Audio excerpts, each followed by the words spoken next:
Hoje o Espírito de Deus vai dar umas marteladas aí para quebrar grilhões de conceitos errados que foi estabelecido na nossa mente a despeito de pobreza. Quantos de nós acreditamos que Jesus era pobre? Né? Nos foi ensinado esse tipo de coisa?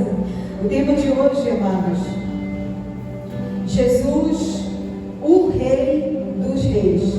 Agora a pergunta é: você já viu um rei pobre? Você já conheceu um rei pobre? Se é pobre é porque não é rei, né? Todo rei que nós conhecemos é rico. E nós aprendemos que Jesus, ele nasceu pobre, e viveu pobre, e morreu pobre, e só se tornou rei depois que ele ressuscitou. Será que realmente é assim? Hoje nós vamos aí ver com o Espírito de Deus, amado, que o nosso rei, ele é milionário, ele é o dono do ouro e da prata, e todas esses grilhões aí, essa estrutura de pobreza, de miséria, de escassez, vai ser quebrada hoje pelo poder da palavra. Amém? Amém. Quantos creem? Amém. Quantos estão felizes hoje? Amém. Quantos preferiam não ter vindo? Alguns aí preferiam não ter vindo, mas tudo bem, já que veio, vamos aproveitar a palavra. Amém? É brincadeira, amado, é só para quebrar o gelo, tá? Vamos abrir aí a nossa Bíblia, já colocou ali o tema já, né? Vamos abrir a nossa Bíblia, você aí está com a sua Bíblia na mão. O livro é Apocalipse. Ali o meu filho vai ter que hoje ser bem rapidinho, porque hoje nós não podemos demorar muito, né? Os irmãos ficam cansados. Então a gente vai tentar ser o mais breve possível. Apocalipse 19, nós vamos ler o versículo 11 até o versículo 16. Estamos aqui no nosso recurso em mídia, para que os irmãos possam acompanhar e assim nós temos uma leitura mais dinâmica. E diz assim a palavra do Senhor: estamos todos, digam amém. Amém. Quantos vieram ouvir a voz do Pai, diga graças a Deus. Quantos estão frustrados no final do ano? Quantos estão agradecidos neste final de ano? Glória a Deus, amém? Glória a Jesus por isso. Amados, Apocalipse traz uma revelação poderosa do nosso Senhor Jesus Cristo. E ele diz: vi o céu aberto, e eis um cavalo branco. Seu cavaleiro se chama Fiel e Verdadeiro, e julga e peleja com justiça. Glória a Deus. Os seus olhos são como chamas de fogo. Na sua cabeça muitos diademas. Tem um nome escrito que ninguém conhece, senão ele mesmo. Está vestido com um manto tinto de sangue. E o seu nome se chama o Verbo de Deus. Glória a Deus. Seguiram os exércitos que há no céu, está falando dos anjos, montando cavalos brancos com vestiduras de linho finíssimo, branco e puro. Sai da sua boca uma espada afiada, para com ela ferir as nações, e ele mesmo a regerá com cetro de ferro, e pessoalmente pisa o lagar do vinho e do furor da ira do Deus Todo-Poderoso. Tem no seu manto e na sua coxa o nome escrito. Diga comigo: Rei dos Reis e Senhor dos Senhores. A Ele a glória para sempre, eternamente. Aleluia. Aleluia. Ore comigo ao Senhor, amém? Senhor, nós te damos graças nesta noite, Pai. Nós estamos diante desta palavra do Verbo de Deus, este que rege com justiça, com verdade. Ó Senhor, Tu és maravilhoso. A Tua boca, Senhor, é espada afiada. Fala, revela, Senhor, aquilo que estava oculto, escondido, Senhor. Ilumina os olhos do coração do Teu povo, para que vejam a Tua palavra, Pai. A revelação deste manto de glória desta noite, deste Verbo de Deus, deste que é Rei de todos os reis da terra, deste que é Senhor de todos os senhores. Ó Senhor, vem e fala e ministra no mais íntimo de cada ser, Senhor. Quebra as estruturas de pobreza, dos ensinamentos errados, Senhor. Dá-nos a visão exata do teu ser, Pai.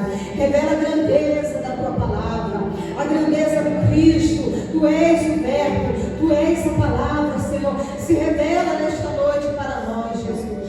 Te revela a tua igreja, Pai. Te revela o povo que aqui está, Jesus. Aqueles que vão ouvir através das mídias sociais, Senhor, esta pregação. Revela a grandeza de quem tu és, o Rei que reina sobre tudo e sobre todos, porque tu és Senhor. Ó Deus querido, em toda estrutura de pobreza, de miséria, de escassez, Senhor, caia por terra nesta noite, em nome de Jesus Cristo. E aqueles que creem, digam amém. Amém. Digam graças a Deus. Digam glória a Jesus. Aleluia.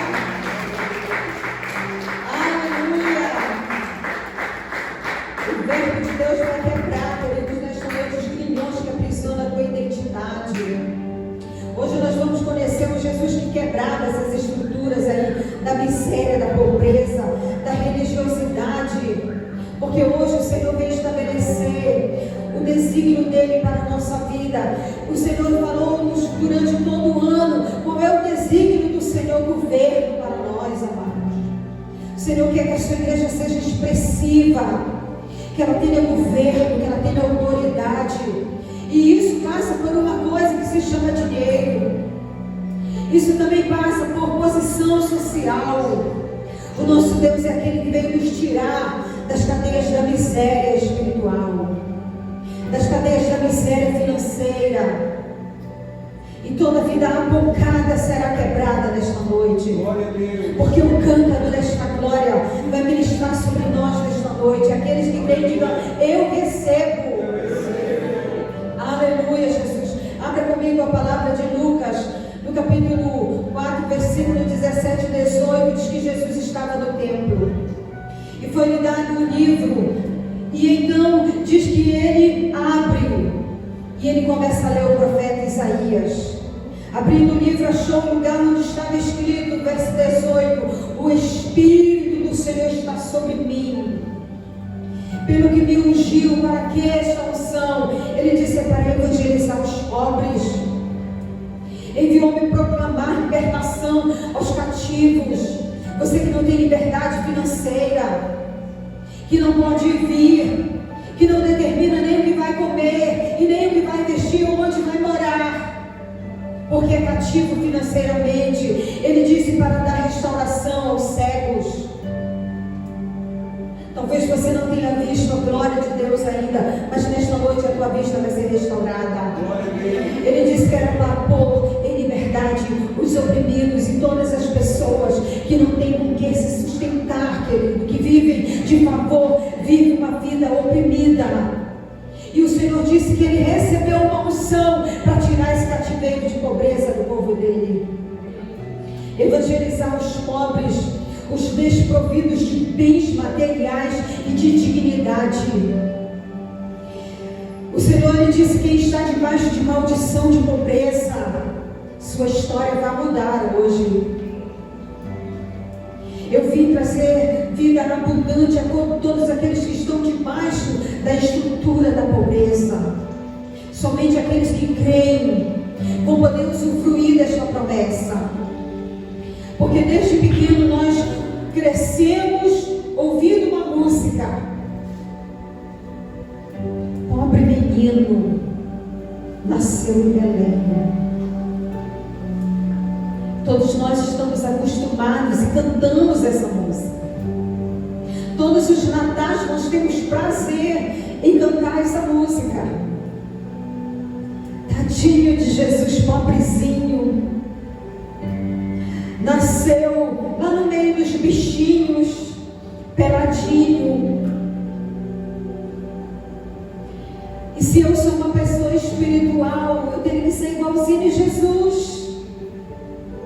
Eu também tenho que morar assim no meio dos bichos. Eu também tenho que ser assim bem pobrezinho, porque isso é humildade. Eu tenho que ficar reutilizando ali os copos de requeijão que eu pego de alguém, não sei nem de quem. das festas da igreja. Eu não posso desejar ter uma vida próspera e rica, né, pastora? Porque o pobre menino que nasceu em Belém, esse peladinho, é o meu Salvador. E nós somos ensinados a nos relacionar com dois Jesus. O primeiro é esse pobrezinho, peladinho, que nasceu em Belém. Essa criança vulnerável, pobre. E depois a gente aprendeu a se relacionar com Jesus adulto, que é um magrelo, triste, impotente, derrotado, pregado numa cruz, fraco. E esta que ele deu uma estratégia maligna. Para quê, pastora? Para aprisionar dentro de um cativeiro de miséria, de pobreza, para que você esqueça a memória espiritual que você tem, porque você já viveu no palácio. Nós viemos de Deus, nós viemos do palácio real. E para quebrar essa estrutura, a primeira coisa que nós precisamos entender é que Jesus era rico. Acredite, mentiram para você, Jesus nunca foi pobre. Porque Jesus nasceu no estábulo, então, pastora? Porque não tinha quarto vago. Não é porque o pai dele não tinha dinheiro para pagar o quarto.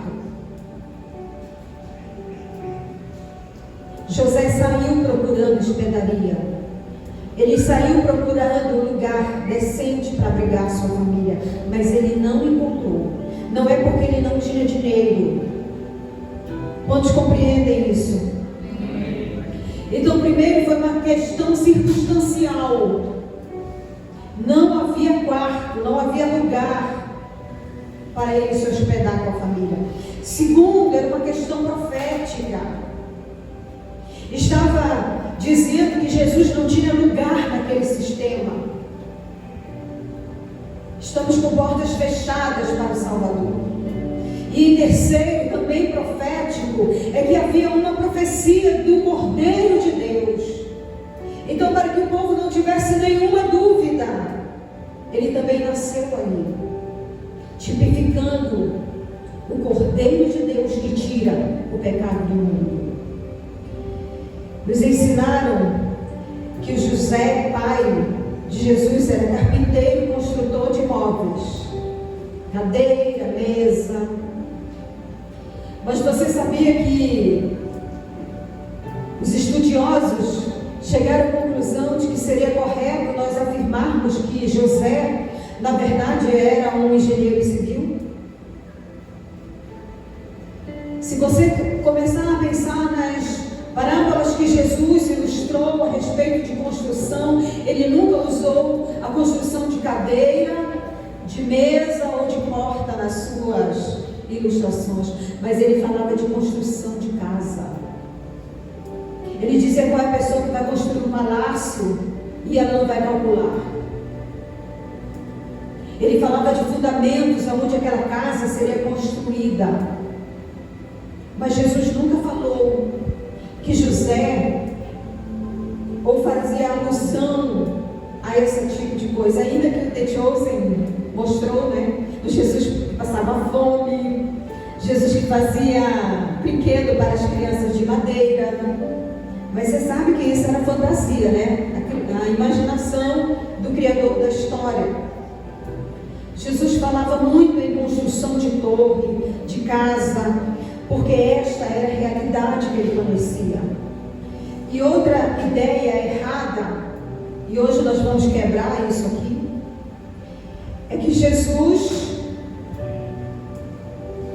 recebe lembrancinhas do presépio, né?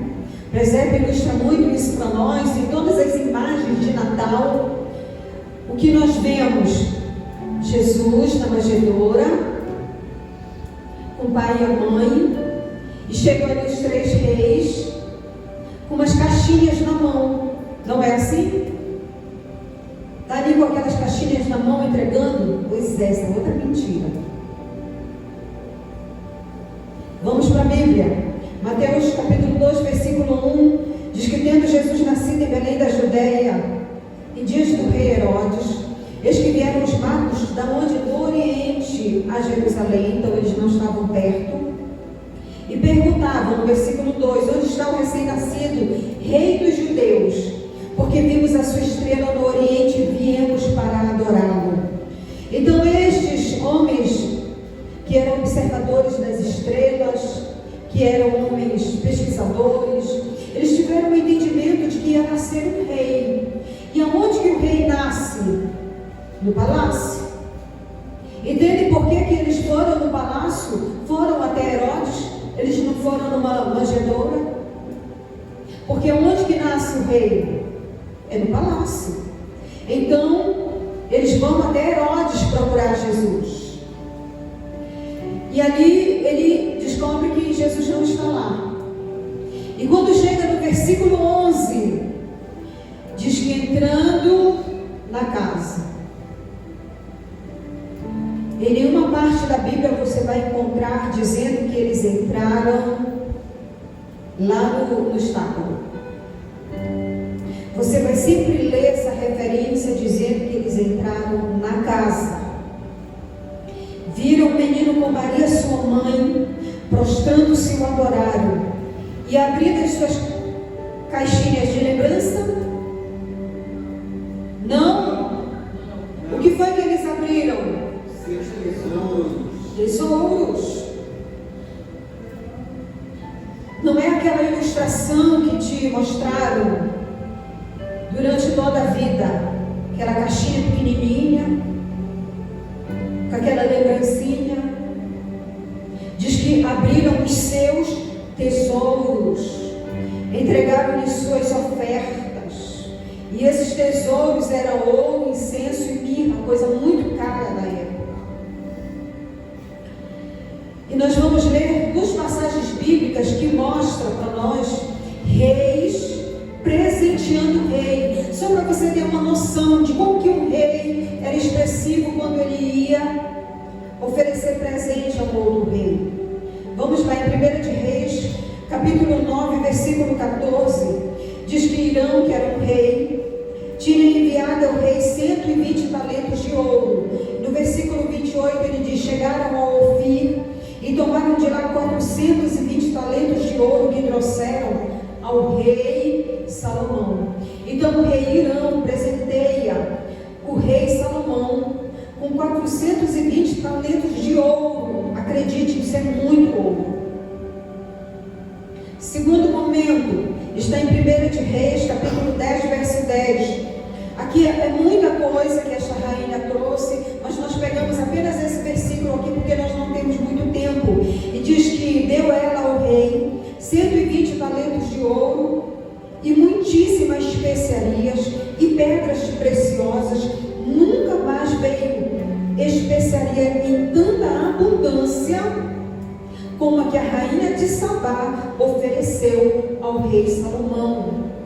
Então nós estamos falando aqui, queridos, de muitos camelos carregando muita riqueza. Ninguém ia presentear um rei com uma caixinha. Eram grandes caravanas que vinham.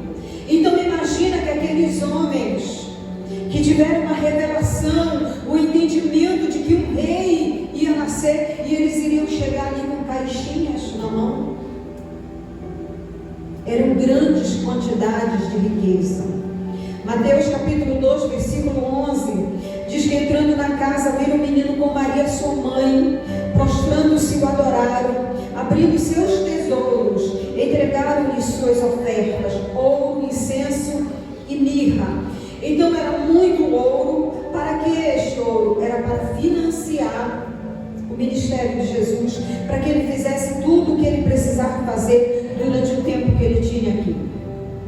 Imagina que os reis humanos, quando iam presentear outros reis, eles iam com comitivas. Se você ler ali a descrição dos textos de Reis, que eu acabei de ler para vocês, se você for aprofundar a leitura, você vai ver que eram numerosas multidões chegando, muita coisa. Eram tesouros que eram oferecidos. Agora imagina que Jesus, o Rei dos Reis, para ele Deus ia prover uma caixinha com umas pipitinhas dentro. Quando esses reis chegaram para presentear Jesus, ele já tinha por volta de 2 anos. Por isso que Herodes, quando ele manda matar as crianças, ele manda matar até 2 anos. Porque não é que ele estivesse ali no Macapaba, quando tiveram a revelação, o entendimento de que ia nascer o rei, vieram a cavalo para cá, para o nosso bairro. Eles viram de muito longe. Primeiro eles tinham que providenciar tudo que eles iriam trazer. Então o ouro que Jesus recebeu era para custear o ministério dele. Jesus, ele não apenas ele era rico, mas ele era milionário, queridos. Nós somos ensinados a acreditar que Jesus foi um homem que viveu da boa vontade das pessoas de doarem as coisas, que Jesus viveu de doações, de favores, mas isso não tem base bíblica. Jesus virou um ostentador porque ele era rico? Não. Mas ele tinha os recursos para fazer o que ele precisava. Porque quando nós falamos a respeito de dinheiro, de governo, a primeira coisa que passa na cabeça da maioria dos crentes é: vou fazer a viagem dos meus sonhos, vou escolher o melhor lugar para eu morar, vou comprar aquele carro importado, mas nunca a pessoa pensa: agora eu vou poder fazer tudo aquilo que eu preciso fazer no reino de Deus. Então todo o recurso financeiro de Jesus foi para ele usar na obra que ele tinha para realizar.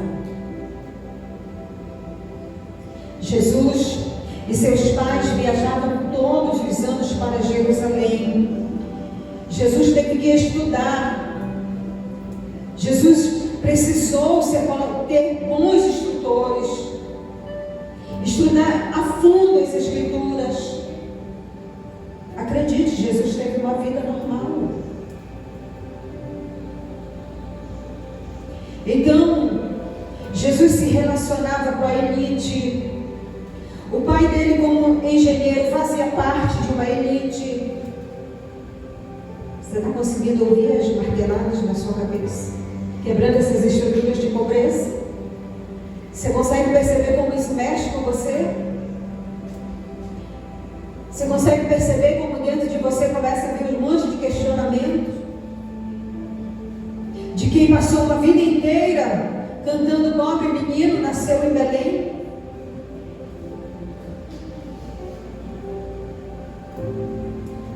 Lucas capítulo 2, versículo 41, diz que, ora, anualmente iam seus pais a Jerusalém para a festa da Páscoa.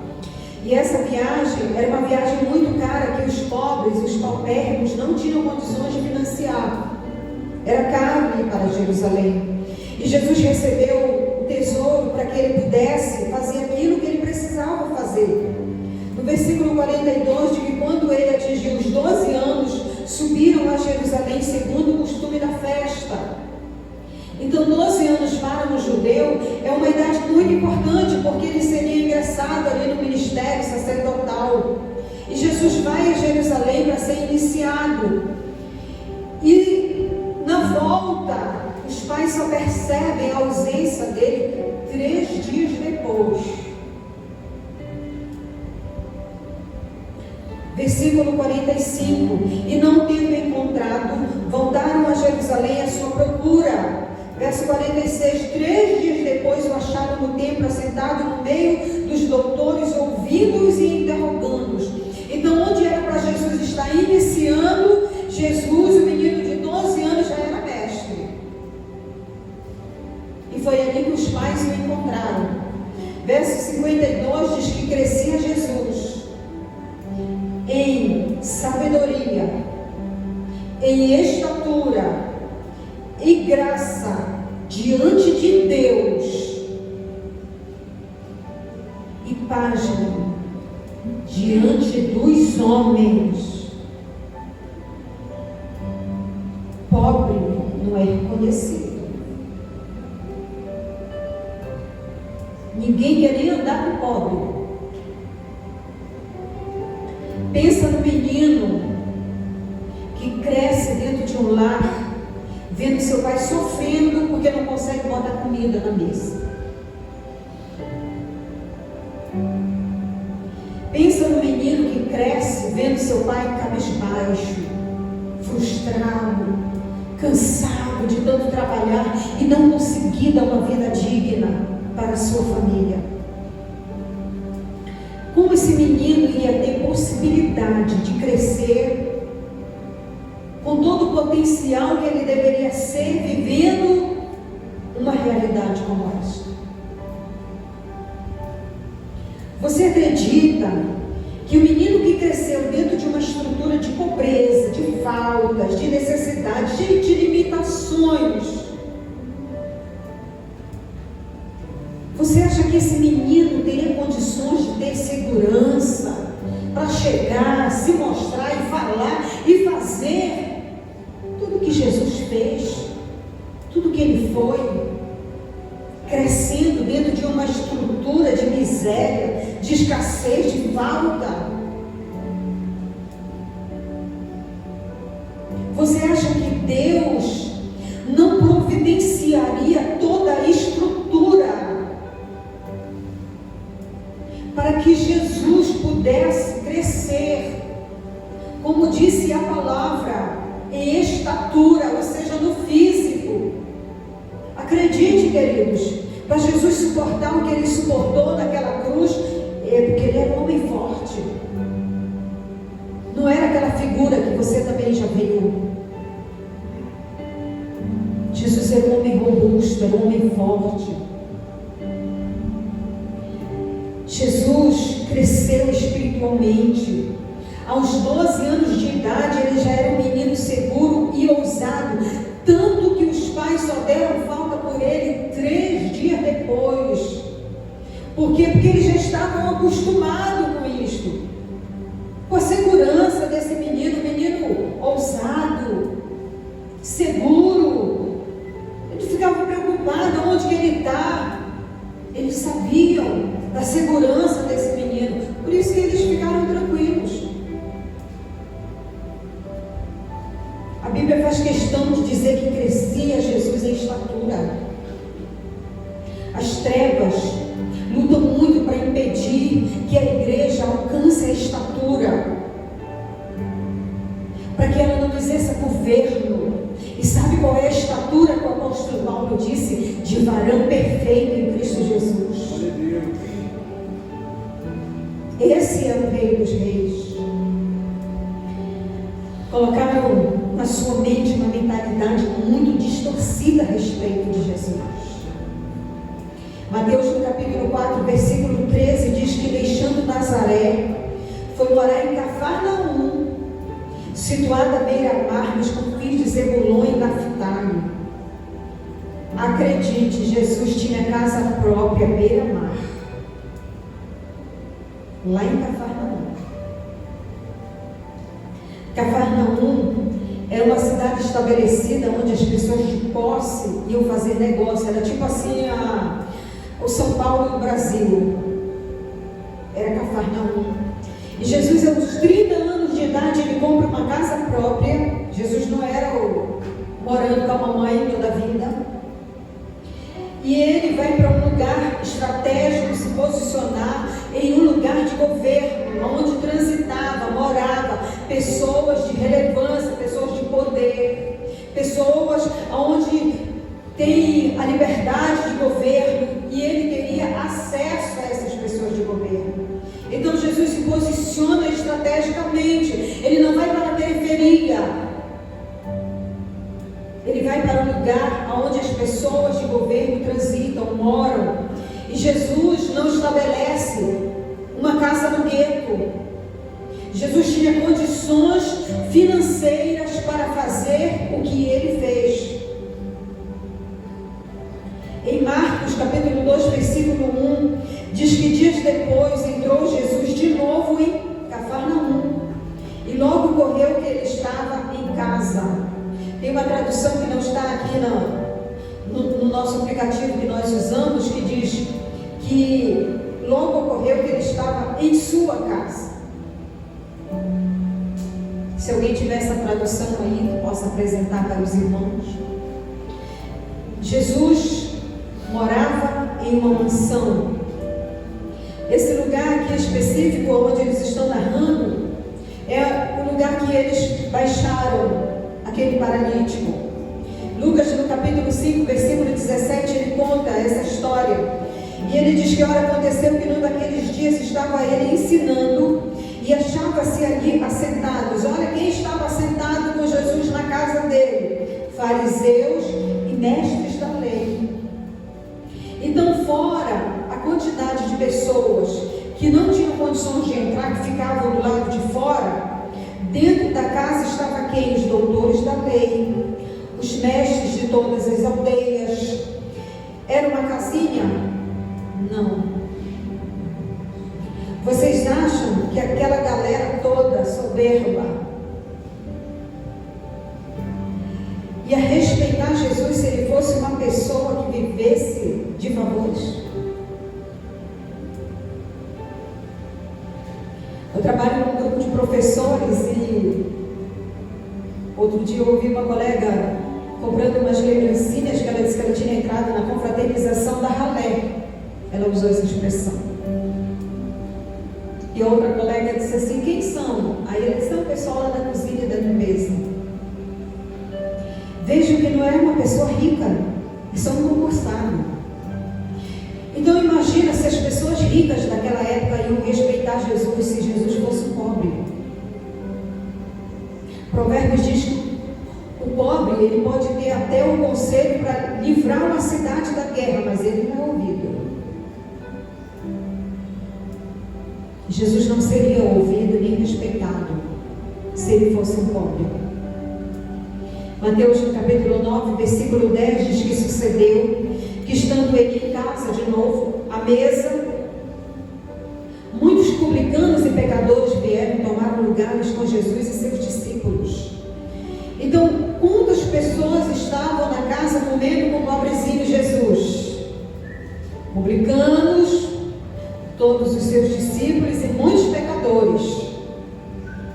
Jesus recebia em casa, e isso era comum. Jesus tinha a sua casa própria e ele tinha uma mesona onde ele banqueteava com as pessoas. Jesus, quando voltava das suas missões, ele recebia em sua casa. Isso era uma coisa comum. Se você for ler a Bíblia agora com esse olhar, você vai começar a enxergar isso. Que Jesus servia as pessoas e que ele banqueteava, ele custeava com os seus recursos que ele recebeu. Mateus capítulo 12, verso 46, diz que falava ainda Jesus ao povo, e eis sua mãe, seus irmãos estavam do lado de fora, procurando falar-lhe. 47, e alguém lhe disse: tua mãe e teus irmãos estão lá fora e querem falar-te. Vejam, a mãe e os irmãos de Jesus moravam em outra cidade, moravam em outra casa, moravam em outro lugar, e eles vieram procurar Jesus para falar com ele. Jesus era um homem adulto, de posses, um homem de governo, um homem que ia e vinha, um homem que não dependia de ninguém, não morava de favor, batendo de porta em porta, precisando de abrigo, de ajuda.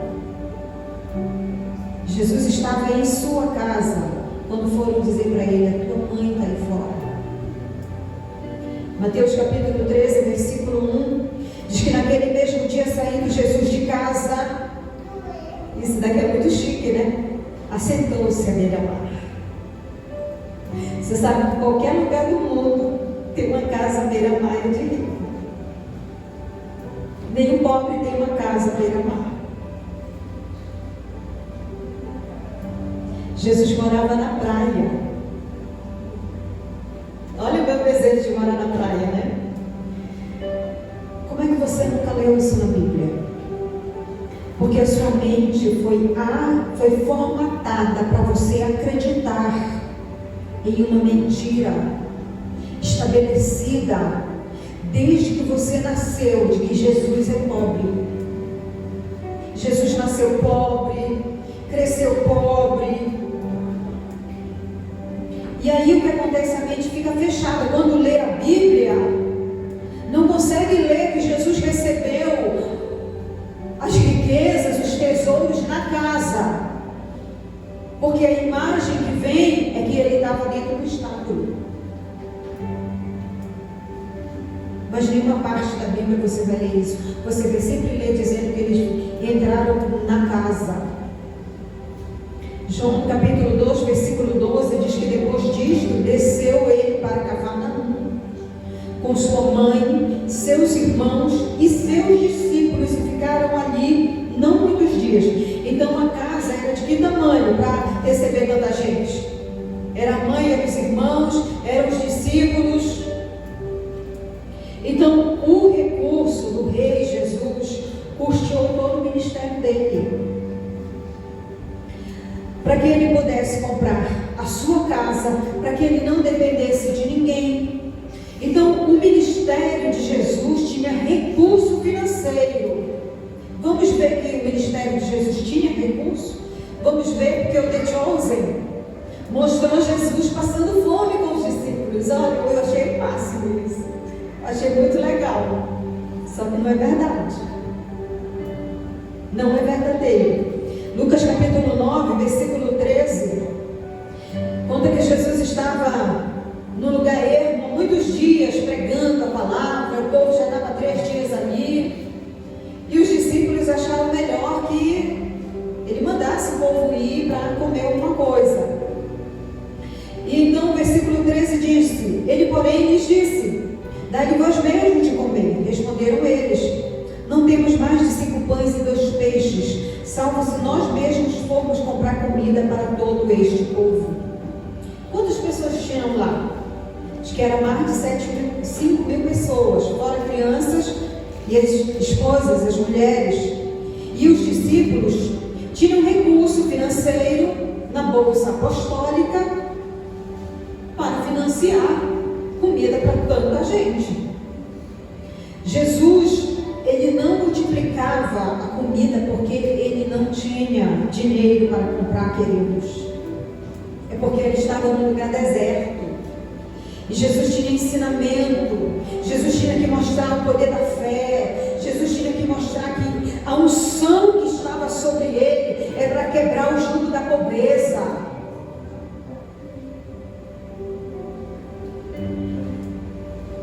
E eles tinham disponível dinheiro suficiente para comprar comida para mais de 5 mil pessoas, fora mulheres e crianças, porque eles só contavam os adultos homens. Em Marcos 6,37, que fala também dessa mesma passagem bíblica, diz que porém ele lhe respondeu: dai-lhe vós mesmos de comer. Disseram-lhe: iremos comprar 200 denários de pão para lhes dar de comer? Os discípulos perguntam. 1 denário era o valor de um dia de trabalho. Aqui eles estão falando de 200 dias de trabalho, praticamente, né, de um bom trabalhador. Então, eles estavam dizendo que eles tinham esse dinheiro para comprar. Eles tinham como dispor. Jesus e seus discípulos não eram um monte de mendigo que precisasse que as pessoas dessem comida. Ele tinha tesouros, ele tinha recurso. Jesus tinha governo para transitar com segurança, para ir e vir aonde quer que fosse. Diz que Judas, ele era aquele que tirava o dinheiro da bolsa. interessante é que ele tirava e nunca ninguém deu falta.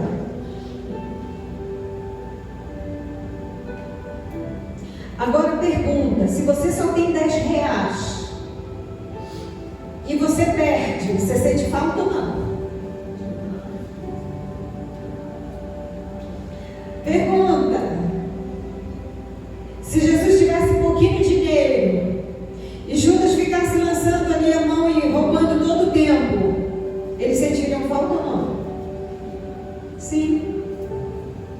Mas se tivesse muito, se você tivesse com 10 mil dentro da sua bolsa e perdesse 10 reais, você ia sentir falta? Não. Não ia nem saber que perdeu. Entende por que ele metia a mão lá e pegava? E eles não sentiam falta porque tinha muito. Em João 13, versículo 29 diz: pois como Judas era quem trazia a bolsa, pensaram alguns que Jesus lhe dissera, quando Jesus conversa com Judas, dizendo para ele: o que você tem que fazer, faça logo. Jesus era discreto. Os discípulos viram ele cochichando, aí olha o que passou na cabeça deles. Que Jesus tivesse dito duas possibilidades. Uma, compra o que precisamos para a festa. O que é que essa informação está nos dizendo? Que Jesus gastava dinheiro com festa. Jesus não economizava nas festas. Que Jesus era festeiro. Ou que lhe ordenaram que desse alguma coisa aos pobres. Então a outra informação é que Jesus tinha o hábito de ajudar os necessitados. Tanto que quando a mulher ela vem e derrama aquele vaso de alabastro, aquele precioso perfume, o que os discípulos reclamam? Poderia ter sido vendido e dado valor aos pobres. Por quê? Porque o ministério de Jesus era próspero para ele abençoar os pobres. Glória a Deus. Além de banquetear aqueles que estavam com ele, sustentar, suprir, dar dinheiro, vai comprar o que precisa para a festa. Jesus também era generoso com os pobres. É por isso que esse ministério, que bem poucas pessoas se associam, a maioria não consegue dar 1 quilo de alimento. Tudo bem, não estou questionando isso com você. A miséria de dentro se estabelece aqui fora. Todo avarento dentro é avarento fora, não tem como ser diferente. Mas nós ensinamos o ministério de Jesus, próspero, também era de generosidade com os pobres. Jesus também dava dinheiro aos pobres. E nós dizemos que somos seguidores de Jesus. Foi por isso que eles pensaram: Jesus gasta dinheiro com festa, deve ter dito para ele, vai comprar alguma coisa para festa, ou dá dinheiro para o pobre, que era o hábito de Jesus. Entenderam que Jesus era milionário, recebia as pessoas em sua casa, que Jesus era uma pessoa importante na sociedade, ele recebia os doutores, os sábios, os publicanos, os fariseus, sem problema nenhum. Vinha gente de todos os lugares, e ele não estava abaixo dessas pessoas.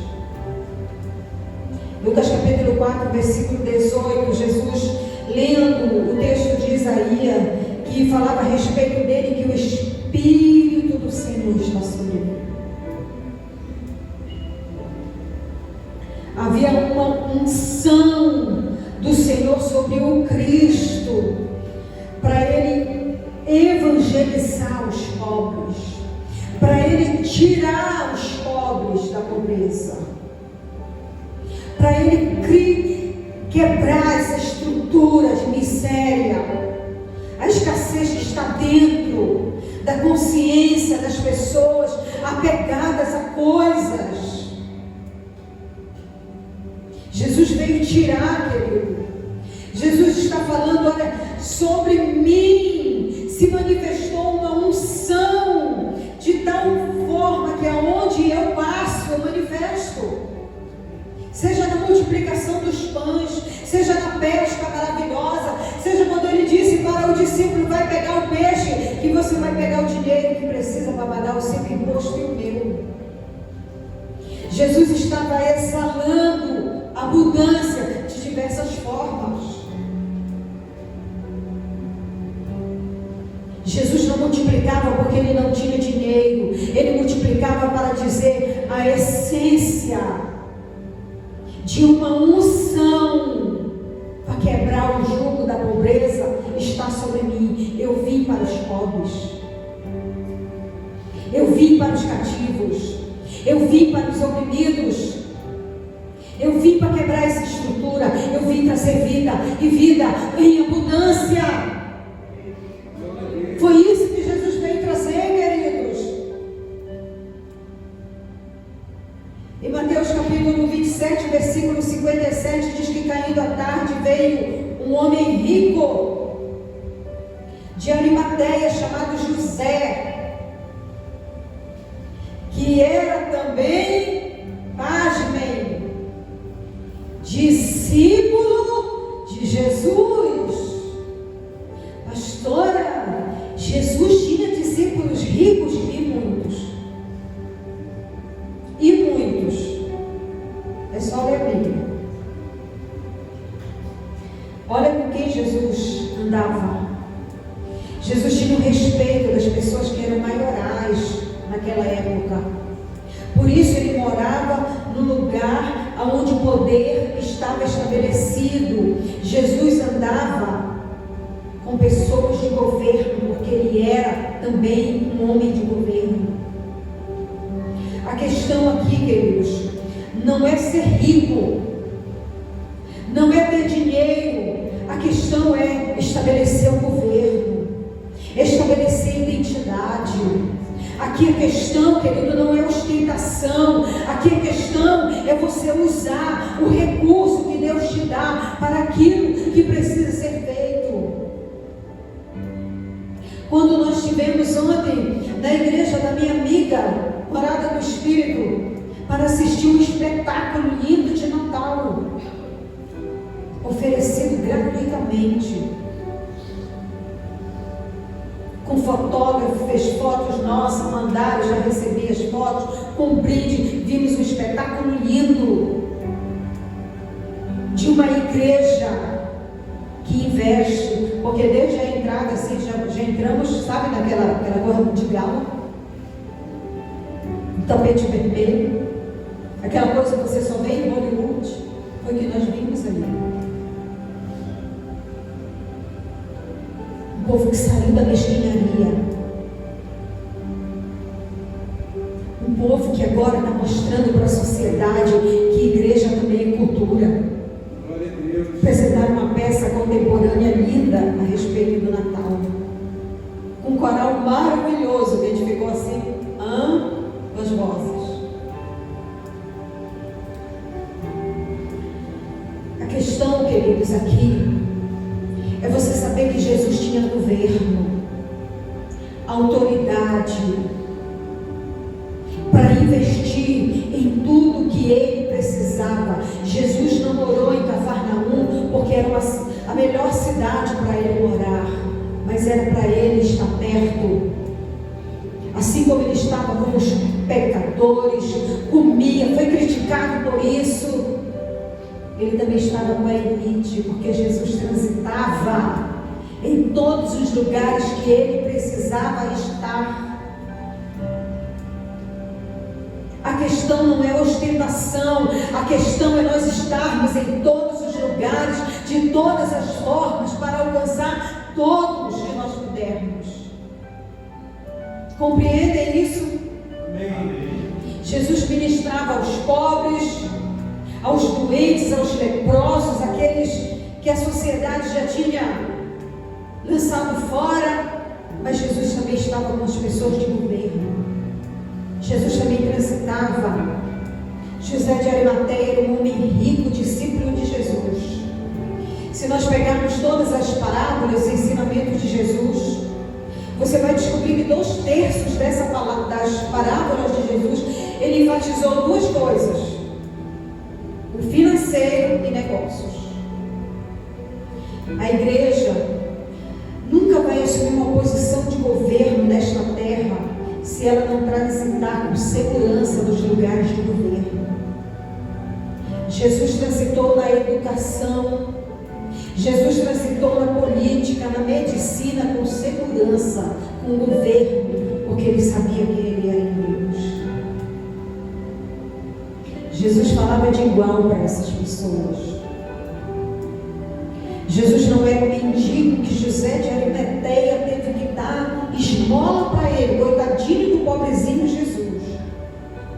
Esse homem rico era discípulo, era um seguidor, e ninguém segue gente pobre. Nós precisamos quebrar essas estruturas dentro de nós. Você precisa quebrar essa estrutura de que Satanás diz: não, espiritual não pode ser materialista. Nós não somos materialistas. Nós viemos do palácio e para ele nós retornaremos. E aqui nós precisamos transitar em todos os lugares. Porque o apóstolo Paulo disse: eu me fiz de tudo para com todos, com o fim de ganhar alguns para Cristo. Esse é o papel da igreja. Para nós encerrarmos, vamos ver Lucas 8:3, que fala de algumas mulheres. Diz que Joana, mulher de Cusa, procurador de Herodes, Susana e muitas outras, as quais lhe prestavam assistência com os seus bens, não com as suas esmolas. Cusa era o homem que lidava com o dinheiro de Herodes. Susana, sua esposa, era uma discípula de Jesus, entre muitas outras mulheres de posse da sociedade da época. Essas mulheres prestavam assistência ao ministério de Jesus, elas custeavam o ministério de Jesus, não com as suas esmolas, era com os seus bens. Ou seja, tinha muita gente de dinheiro, homens e mulheres de posição social na sociedade da época, que custeavam o ministério, o próspero ministério do generoso Jesus, que dava dinheiro aos pobres. Jesus não esmolava. Essas pessoas entendiam que era reino. E reis presenteiam reis. Jesus viajava muito com seus discípulos. De onde vinha todo esse dinheiro? Do ministério próspero, do próspero e generoso Jesus Cristo. Jesus, sendo um homem de governo, ele andava no meio de pessoas de governo naquele sistema. Não era magrelo, não era cabisbaixo, não era pobrezinho. Jesus era um homem forte, por isso ele suportou o que suportou. E por isso a Bíblia diz que nós precisamos atingir a plenitude de Cristo. Glória a Deus. Imagina só você saindo daqui, entendendo que Deus te criou para você ser tão rico e tão próspero quanto Jesus, para que você use o recurso que Ele te dá para o ministério, para atender os pobres. Imagina você saindo daqui entendendo: Deus quer que eu prospere. O que pode acontecer se você viver um nível de libertação da sua identidade, sair da escassez? Imagina se você também tenha bens para custear o ministério Cristo Vivo. Glória a Deus. Imagina o que pode acontecer com essa igreja. Se a tua identidade for libertada nesta noite, de você olhar para o Rei dos Reis e Senhor dos Senhores, entendendo: eu sou um povo. Assim seja, e assim diz o Senhor. Aleluia, Jesus. Glória a Deus. Você pode se colocar de pé, queridos.